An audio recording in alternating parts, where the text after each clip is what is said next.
The best way of dealing with errors is to avoid them in the first place. We need to be organised and strategic and ensure that our training sessions involve mostly familiar learning or well-shaped antecedents that allow the student to give lots of correct responses. And when we present things that are less familiar, again, we need to make sure that we shape the antecedent or present the task in the right way or in a helpful way that allows the kid to give some version of the correct response.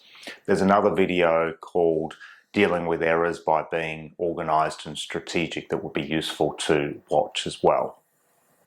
Everyone's going to make mistakes. It's impossible, because we're human, to produce a perfect training session. It's just not going to be possible, or if it is, it's probably a fluke. So you're going to make mistakes. You're going to present something to a student that's going to precipitate an error.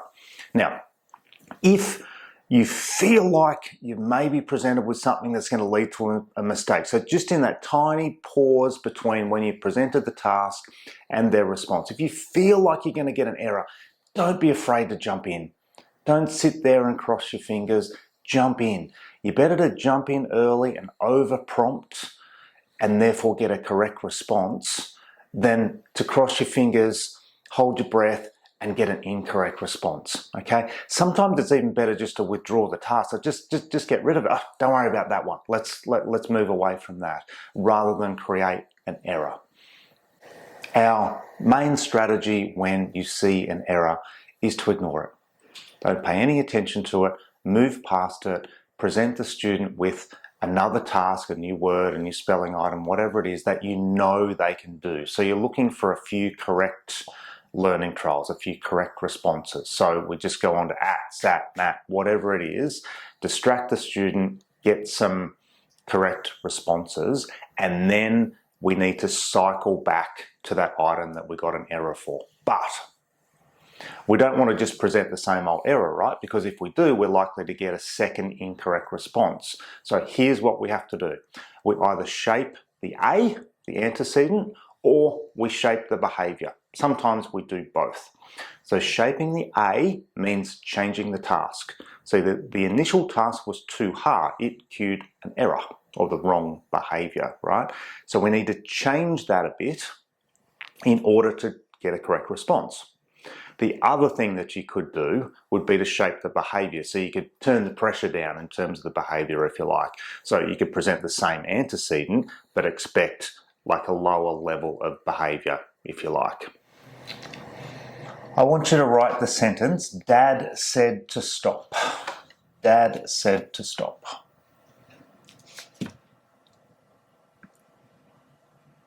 So Maggie's going to make an error here, which will give me the opportunity to shape the antecedent, to show you how we can change the task in order to get the correct behaviour. Okay, what I want you to do is write the word at. So I'm just ignoring the error. I'm going to move away from it, get a couple of correct responses. Yeah, at, well done. If you put an S on the front of it, what do you get? Just tell me. Sat. If you take away the S? At. Good. So random, just anything you can, go back to familiar material, get a correct response, okay? And then come back to the original task. We're going to modify the antecedent or change the task so we get a correct response. Okay, we're going to write the sentence, Dad said to stop. Start with writing Dad with a capital D.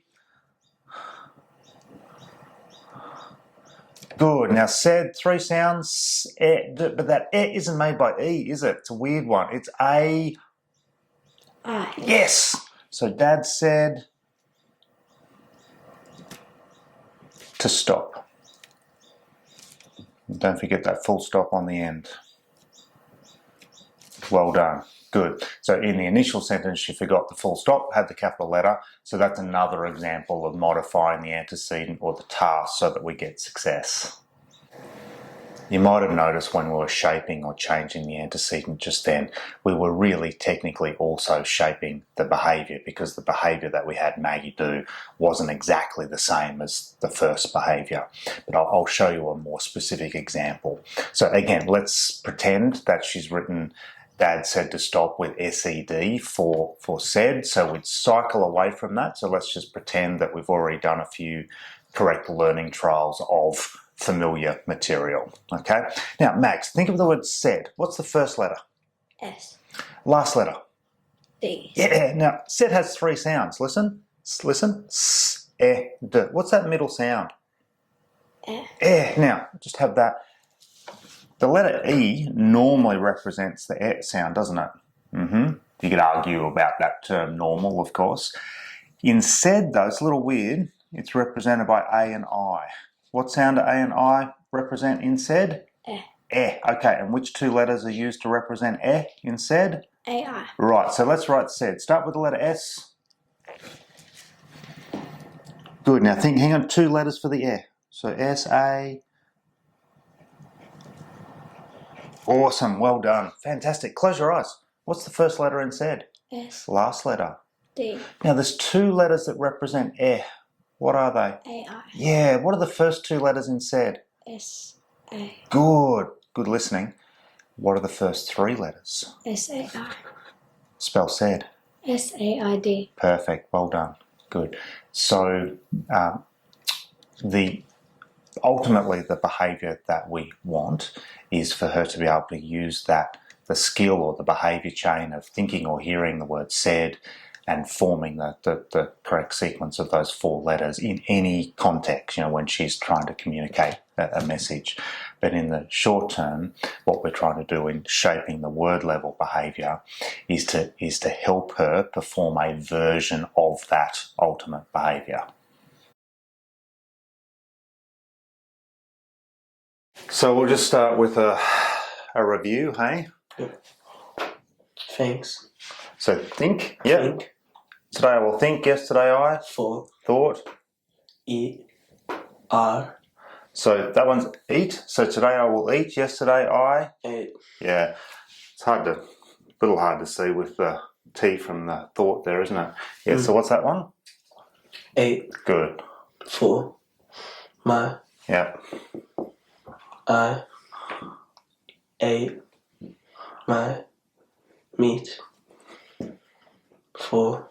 My. For my Lunch. Yep. R. That's the letter R. Yeah, well done. Now it makes the sound R. What sound?